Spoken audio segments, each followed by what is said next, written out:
আসসালামু আলাইকুম রহমতুল্লাহ। আমরা বাংলাদেশ মুসলিম, আমরা বাংলাদেশের মুসলমান। আমরা ধিক্কার জানাই ইসরায়েলকে, যারা আমাদের মুসলিম ভাই বোন ছোট বাচ্চাদের উপর যারা অমানবিক নির্যাতন চালাচ্ছে, তাদেরকে আমরা ঘৃণা করি। তারা মন থেকে ঘৃণা করি তাদেরকে, কারণ আমরা মুসলিম হয়ে আরেক মুসলিম ভাইয়ের মৃত্যু দেখতে পারি না, ধ্বংসস্তূপ দেখতে পারি না। আমরা প্রতিবাদ জানাই, আমরা হিংসা করি যেন ওইসব ইসরায়েল যারা ইহুদি খ্রিস্টান নাসারা তারা যেন ধ্বংস হয়ে যায়।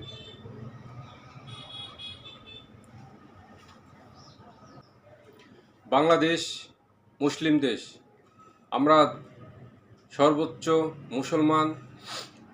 আমরা যে যেখানে আছি, যে জায়গায় থেকে আছি, সেখান থেকে আমরা প্রতিবাদ জানাই এবং সবাইকে বলবো যার যার পজিশন থেকে সে প্রতিবাদ জানান।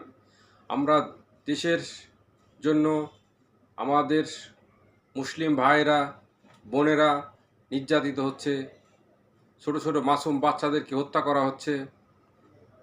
আমরা স্বচক্ষে দেখছি, ভিডিওতে, নিউজে, বিভিন্ন নিউজে দেখতে পাচ্ছি। আমরা যেতে পারছি না। আমরা যদি যেতে পারতাম তাহলে পরে সেখানে গিয়ে আমরা যুদ্ধ করতাম, ইসরায়েলের বিরুদ্ধে যুদ্ধ করতাম, কিন্তু পাচ্ছি না। আমরা আজকে তাই সোচ্চার রয়েছি, মাদ্রাসা শিক্ষক, মাদ্রাসার ছাত্র এবং ধর্মপ্রাণ মুসলিম জনগণ সহ আমরা এই মিছিল নিয়ে বের হয়েছি। এই মিছিলের মাধ্যমে আমরা প্রতিবাদ জানাচ্ছি যেন তারা আমাদের এই ধ্বংসস্তূপ থেকে আমাদের মুসলমান ভাইদেরকে রক্ষা করতে পারি। আমাদের ইসরায়েলের ফিলিস্তিনের পক্ষে আমরা যুদ্ধ করব। আমাদেরকে ভিসা, পাসপোর্ট, ভিসার পারমিশন দেওয়া হোক। এবং আমরা সমস্ত বাংলাদেশের সমস্ত মানুষকে বলতে চাই যেন তারা নিজেদের জায়গা থেকে যেন ইসরায়েলি পণ্য যেন বয়কট করা হয়, যেমন আরসি, মেরিন্ডা, 7 আপ, স্প্রাইট, এইসব পানীয় দ্রব্য আমাদের মুসলমানকে তারা খাওয়াচ্ছে। না জানি এর ভিতরে কোনো শুয়োরের মাংস দেওয়া আছে কিনা, শুয়োরের চর্বি দেওয়া আছে কিনা জানি না, কিন্তু এগুলো আমাদেরকে খাওয়াচ্ছে, আমরা খাচ্ছি। তাই আজ থেকে বয়কট করলাম। সবাই মুসলমান ভাইয়েরা সোচ্চার হন, এগুলোকে বয়কট করুন। কোনো দোকানপাটে কেউ বিক্রি করবেন না, কোনো দোকানে কেউ বিক্রি করবেন না। সবাই সোচ্চার হন যেন আমাদের মুসলিম ভাইয়েরা এগুলা, আমার মুসলিম ভাইয়েরা যেন এটা না খায়।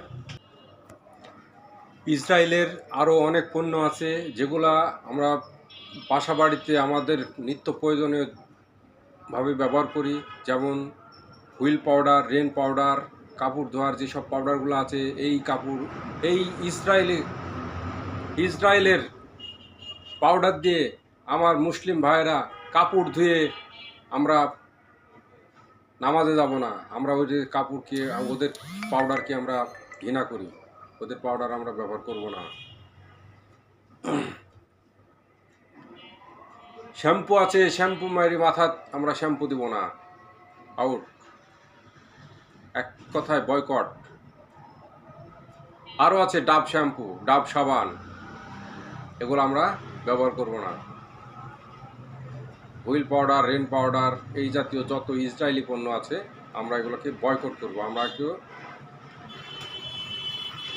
ব্যবহার করব না।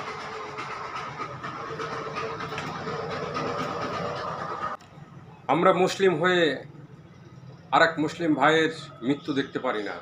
আমরা এক মুসলমান দেশ আরেক মুসলমান দেশের পক্ষে থাকবো সবসময়। আরও আমি বিশ্ববাসীর কাছে বলতে চাই, যারা বড় বড় মুসলিম দেশগুলো আছেন, মুসলিম রাষ্ট্রগুলো আছেন, সেই দেশের রাষ্ট্রপ্রধানেরা আছেন, তারা অবশ্যই আমাদের মুসলিম ভাই যারা ধ্বংস হয়ে যাচ্ছে আফগানিস্তানে, তাদের পাশে থাকুন, তাদের পাশে লাগুন। আরও আমরা সৌদি বাদশাকে বলতে চাই, সৌদি থেকে যে তেল নিয়ে তারা যুদ্ধ বিমান চালাচ্ছে, ফাইটার বিমান চালাচ্ছে, গাড়ি ঘোড়া চালাচ্ছে, আপনারা তেল বন্ধ করে দেন। সেই তেল দিয়ে আমাদের গাড়ি চালিয়ে তারা যুদ্ধ বিমান নিয়ে এসে তারা আমার মুসলিম ভাইয়ের উপর আক্রমণ করছে। আপনারা সৌদি বাদশাহ আমি অনুরোধ জানাই, সে একজন মুসলিম হিসাবে মুসলিম ভাইয়ের পাশে থাকুন। তাদের তেল বন্ধ করে দেন, যেন ফাইটার বিমান নিয়ে এসে তারা আফগানিস্তানের উপর আক্রমণ না করতে পারে। আপনারা তেল দেওয়া বন্ধ করে দেন তাদেরকে। আরও মুসলমান দেশগুলোর উপর আমার আকুল আবেদন থাকবে, আপনারা যে যা পারেন, যে যেখান থেকে যার যতটুকু ক্ষমতা আছে সেই ক্ষমতা প্রয়োগ করে হলেও আপনারা ইসরায়েলের বিরুদ্ধে সোচ্চার হয়ে দাঁড়ান। দেখবেন ইসরায়েল মাথা তুলে দাঁড়াতে পারবে না। আমরা চেষ্টা করি, আমরা এগিয়ে যাই, আমরা প্রতিবাদ করি, ইনশাল্লাহ সফল মুসলমানেরা হবেই। আমাদের নবী হজরত মুহাম্মদ সাল্লাল্লাহু আলাইহি ওয়াসাল্লাম তিনিও ইসলাম প্রচার করার জন্য যুদ্ধ করেছেন, শহীদ হয়েছেন। তার অনেক সাহাবী শহীদ হয়েছে যুদ্ধ করার জন্য, ইসলাম প্রচার করার জন্য, ইসলামকে প্রতিষ্ঠিত করার জন্য তারা যুদ্ধ করেছে। আমরাও ইনশাল্লাহ যুদ্ধ করব, আমরাও ইসলামকে প্রতিষ্ঠিত করব ইনশাল্লাহ। সকল মুসলমানকে ঐক্যবদ্ধ হওয়ার জন্য আমি আহ্বান জানাচ্ছি। ওকে, আসসালামু আলাইকুম ওয়া রাহমাতুল্লাহ।